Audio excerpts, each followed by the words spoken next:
What's up, y'all? It's your boy Sean P back again, back from vacation, and really this is the first video of the year for hip hop roundtable reviews.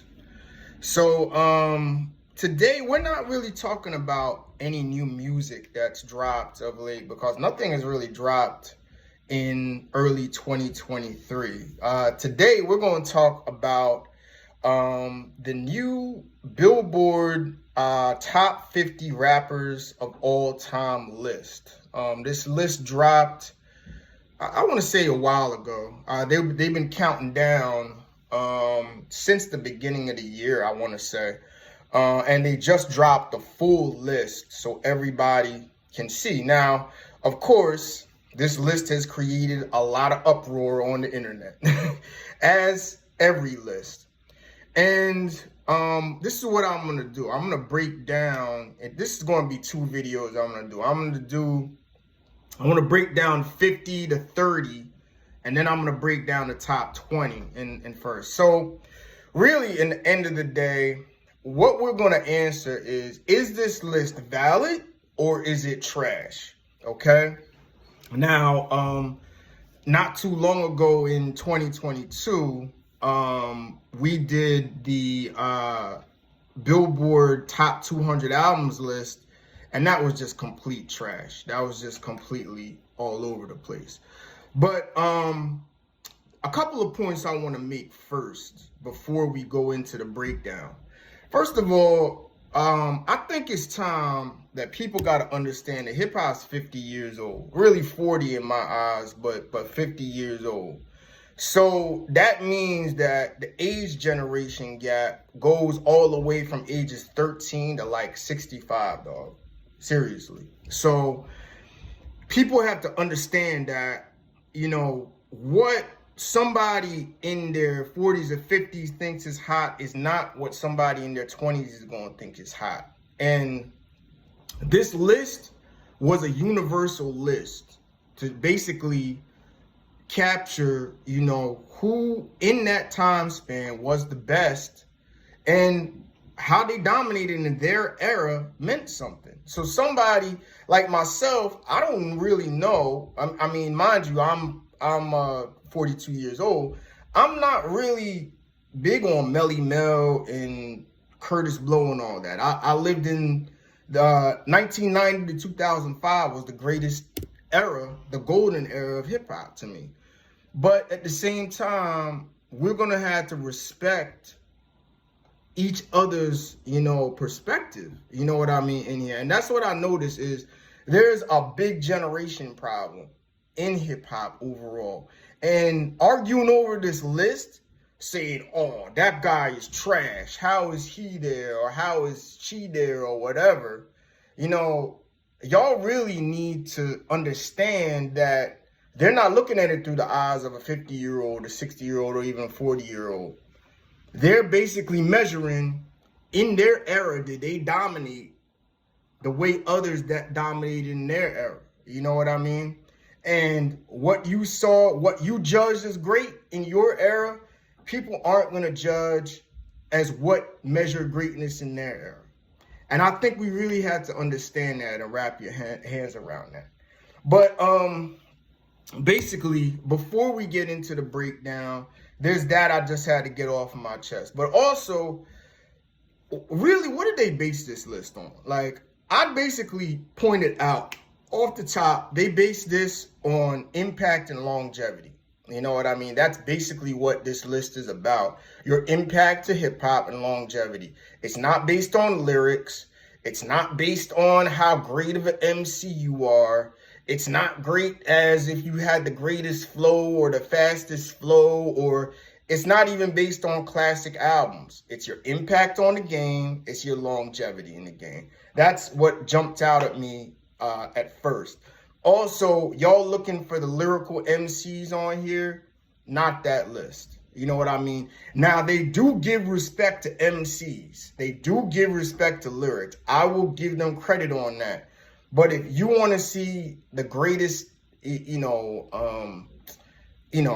greatest, technical lyrics or the greatest MC list, this is not the list for that. You know what I mean? The MC aspect is respected on here, but it's not trumped over impact and longevity. So, and I know what y'all gonna say. Oh, well, impact, what does that mean? Record sales and all that. Not necessarily. Impact does mean impact to your catalog.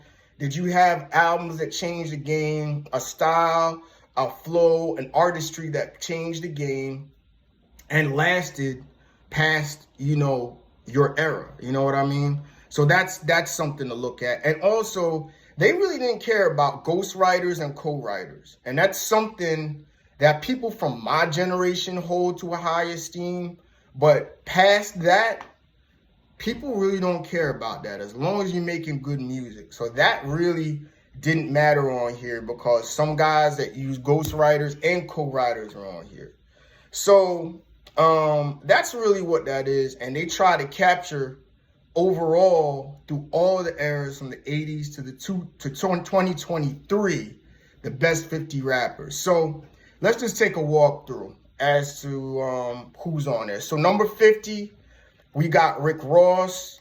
I'm okay with that. Solid pick. He's made great music. And he's had a lot of longevity. He's been in the game since 2003.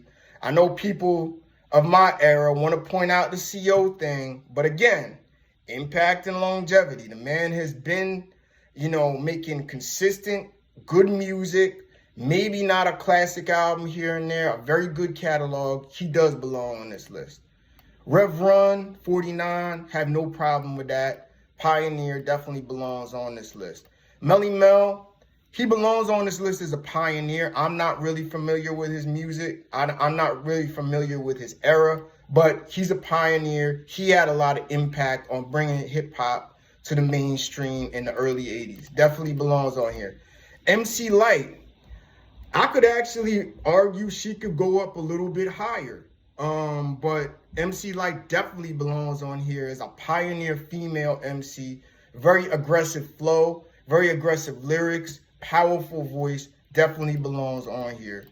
Now, here's an interesting one. Jada Kiss. One of my personal favorite MCs. I could definitely see him going up higher, but his longevity in the game of over 25 years, classic mixtapes, classic songs, features, one of the top 10 lyricists of all time, arguably, he definitely belongs on here. I could have him up maybe a little bit higher, but I'm good with Jada Kiss. Okay. Ice-T, West Coast gangster rap pioneer, has to be on here. I think 45 is a good place for him. I definitely think he deserves on here. Queen Latifah, number 44, definitely belongs on this list. Definitely belongs on this here. Another powerful female MC, powerful voice. She belongs on here. I could see her at 44 definitely. So Queen Latifah, another pioneer that deserves to be on here. Here's one that's interesting. Bun B. Now I'm not a Bun B fan. I've actually think Bun B a little bit overrated. I think Pimp C made that group. But his longevity, he's been in the game a long time, damn near 30 years as a hip-hop South pioneer. I have no qualms with this. He definitely deserves to be on here. So I'd say Bun B, solid pick, even though I might not agree. Redman, 42, definitely belongs on here. One of the great lyricists. His run could lasted a little bit longer, but I shouldn't say that, because when he collabed with Method Man, which we'll get to a little bit later, he definitely did his thing. So I say hip-hop pioneer, or not pioneer, but great from the golden era, one of the great lyricists of all time, definitely belongs on here at number 42. And number 41, this is interesting, E40. And back in my day, we used to clown E40 as being corny here on the East Coast. But again, impact and longevity, the hyphy movement, the movement of the Bay Area um, the Bay Area movement, hip hop movement. He was definitely part of that. And again, longevity. He's been in here and been a stalwart in hip hop for 30 years plus. I could see him being back a little bit farther. I think 41 is a high for him, maybe like 48 or something. I would flop him with Jada Kiss easily. But yeah, you can make the case he belongs on here. Now here's an interesting one. Number 40, Dr. Dre. Now, again, Dre never wrote a rhyme in his life. He used ghostwriters his whole life, but I can actually argue he can go up higher. His impact on the West Coast and the West Coast movement, from Snoop to 50 to Eminem to Game to Kendrick Lamar. I mean, you just go on. This man has two of arguably the greatest hip hop albums of all time, definitely the greatest West Coast albums of all time. I could maybe argue him all the way up in the top 20, but Dre deserves his respect despite the fact he has used ghostwriters his whole career. So I would definitely say he's on here for impact. You know what I mean? Ludacris, 39. At number 39, great pick. I think this is solid placement for Luda. I mean, he's the one that brought the South to its forefront in the 2000s and really made the ATL really what it's supposed to be, and what the South put the South in the pole position in hip hop as a hip hop mecca in the 2000s. And he checked all the boxes, from hits to sales to awards to all of that. Definitely solid pick, Ludacris at 39. You can even argue him up higher too. Now here's the one that's a little bit interesting, Gucci Mane. I could see him back a little bit further. But again, impact and longevity. And for the current South trap wave, he is a trap god. He belongs on here, no question. I could even flip him with Dr. Dre. I could flip him with Jada Kiss. I could flip him with a few artists that named before him. But he does belong on this list. I see why Gucci Mane's on his list, even though I don't vibe with his music totally, okay? Common, 37, absolutely. Put the Shy on the map. One of the greatest lyricists of all time. Got classics, awards, accolades. Common at number 37, great place for him. You know what I mean? I think he belongs here. Here's one where I kind of got to call something out. Number 36, Yasin Bey, also known as Mos Def. He's had longevity in the game. He's had impact, but he has very little work, okay? I would actually have Talib Kweli on here over him. Talib Kweli is the better MC. Has a better catalog, in my opinion, better longevity. I don't see why Yasin Bey is here. And if he is here, it's like number 49 or 50. Not as high as 36. His impact on New York hip hop has not been as influential as people make it out to be. And I really see him at the worst, at the very worst, you know what I mean? I see him back 45 to maybe 50. That's it. But to me, I would have Talib Kweli over this guy. But 36, Yasin Bey. This is the only one I could really call out and see. I don't know where they're going with it, but okay. 36. 35, Future. 35, Future, right? He's a little bit high for that, but his impact on trap is immense. His impact on melodies, on melodic hip hop, I mean, from Spawn and Young Thug and all the others of the modern day trap wave, he definitely belongs on here. I would have him back maybe in the 40s. 35 is a little bit high for Future, but I'm not going to complain. You know what I mean? I'll put it to you like this. Future belongs on this list more than Mos Def. Hey, if you're gonna come for me on it. But I will back that up. Future, as far as impact, maybe not longevity, but impact, he definitely belongs here over Mos Def. I will say that. 35 Future. Okay. So 34, Chuck D, Public Enemy, definitely great placement for him. One of the great founders of militant conscious hip hop. He definitely belongs on here. I mean, Public Enemy, X-Clan, that whole wave in the late 80s of militant conscious rap, he definitely belongs on here. 34, great place for Chuck D. 33, Busta Rhymes.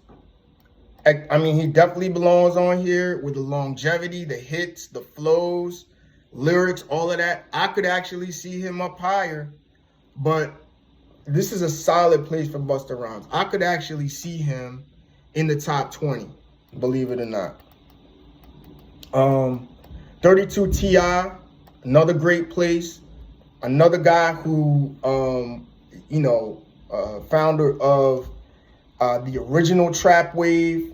He definitely belongs on here at 32.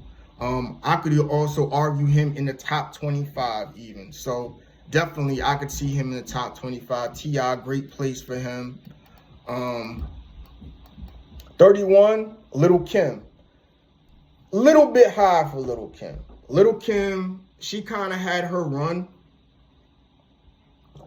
in the 90s to 2000s. But at 31 is a little bit high, but she does belong here as a female hip-hop pioneer. I could see her back maybe in the 40s, but maybe 31 is okay. I could actually flip her with a few artists, but I could see that. Lil' Kim belongs on here at 31. Now, this one, 30, number 30, Lauryn Hill. She might have one of the most influential albums of all time, but I got to call foul on this. I don't know if she belongs on here at all. If she does, it's like number 49. MC Lyte, Lil' Kim, and Queen Latifah are more influential as female MCs than Lauryn Hill. I would put her back. She had one album. That's it. If you want to add in the Fugees' work, yeah, she was good, but as a female MC, and again, that was half an R&B album, I got to call foul on this one. So this one and Mos Def, I'm iffy on. Those guys, this one and Mos Def, you can question them being on this list, but if they are, they're in the back 40s. They're like 45 to 50, if that. 29, Pusha T, one of my favorite MCs. I definitely think he belongs on this list. Is it a little bit high? Maybe. But I could see him on here. He checks all the boxes. Hits, Grammy nominated, classic accolades, lyrics, you know, the modern day hustler, drug pusher flow. I mean, voice, everything.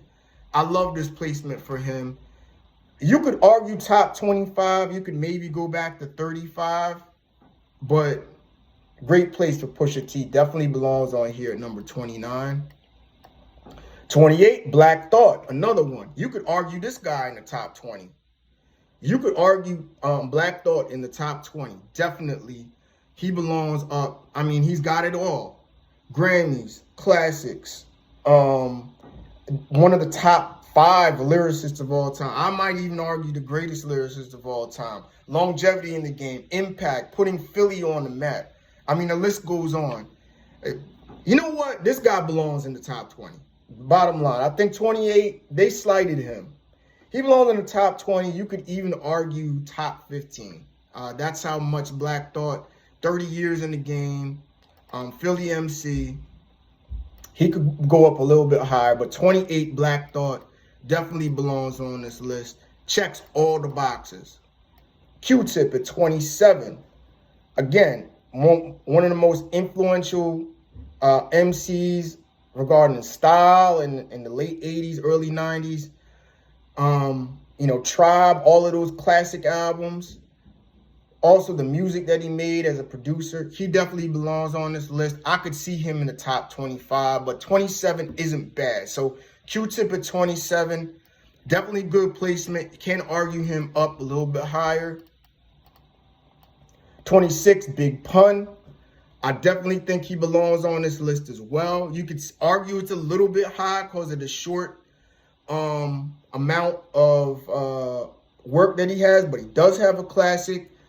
One of the best lyricists of all time, one of the best flows of all time. He's got a Latino pioneer. I could see him anywhere from 20 to 30. 26 is pretty fair for Big Pun. I could see Black Thought needs to be ahead of him. Black Thought needs to be ahead of him. You could argue Pusha T ahead of him. But I could respect Big Pun at 26, definitely. Big Pun number 26. 25, Method Man, perfect placement. Frontman of the Wu, one of the greatest lyricists of all time. Classic albums, classic lyrics to this day, longevity, impact, everything. 25, perfect placement for Method Man. He is a top 25 rapper of all time, in my opinion. Definitely. 24, KRS-One, can't argue with that either. Impactful pioneer of the 80s, came with a gangster conscious flow in the late 80s. One of the greatest diss records of all time, got classics behind his name. KRS-One at 24, good pick. Now this is another one. Now, I don't identify with his generation, but Curtis Blow at 23. Hip-hop pioneer, but I don't really understand the impact of his music that much. But not to say he doesn't belong on here, but I would have him further back. I would have other MCs up here. You could put Black Thought in this slot. You could put T.I. in this slot. You could put a lot of rappers that have been named in this slot. But solid pick either way. Ghostface Killah at 22, perfect. Greatest lyricist, most consistent artist of the Wu. He definitely belongs on here. 22 for Ghostface Killah. I definitely agree. You can maybe even argue top 20. But as a rapper, definitely number 22, good pick for Ghostface Killah. And last but not least, in the top 20, 21 DMX. Now, this I think is a little bit of a slight. DMX was a monster, yo. Like he belongs in the top 20 to me. I would have him in the top 20. You could argue Ghostface, Black Thought in the top 20, but DMX at 21 is a little bit of a slight. I would have him 20, maybe even top 15. So that's definitely good. So that's 50 to 21. And I got to say, overall, pretty solid job. There are a couple of slights. My only gripes were Mos Def. My only gripes were Lauryn Hill, because I think they're a little bit overrated.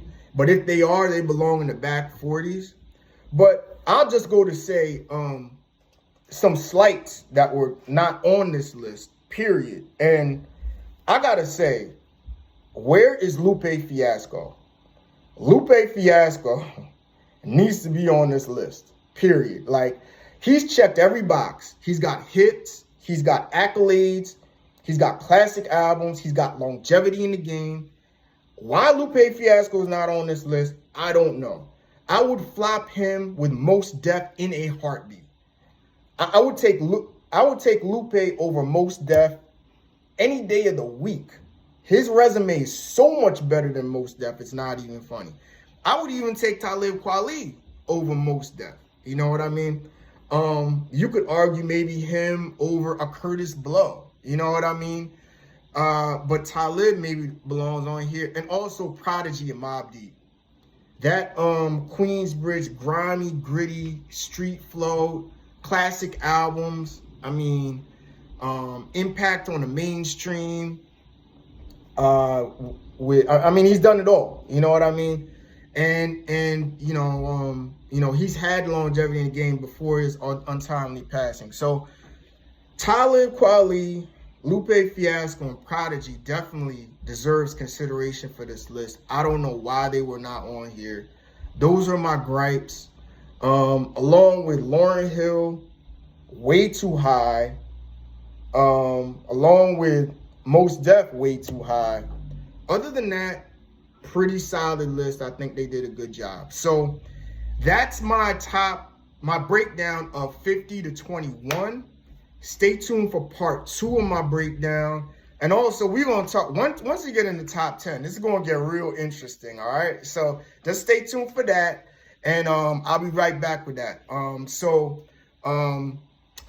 Just chill out for a little bit. I'll be back with part 2 of my video, the breakdown of Billboard's top 50 greatest rappers of all time, all right? Peace.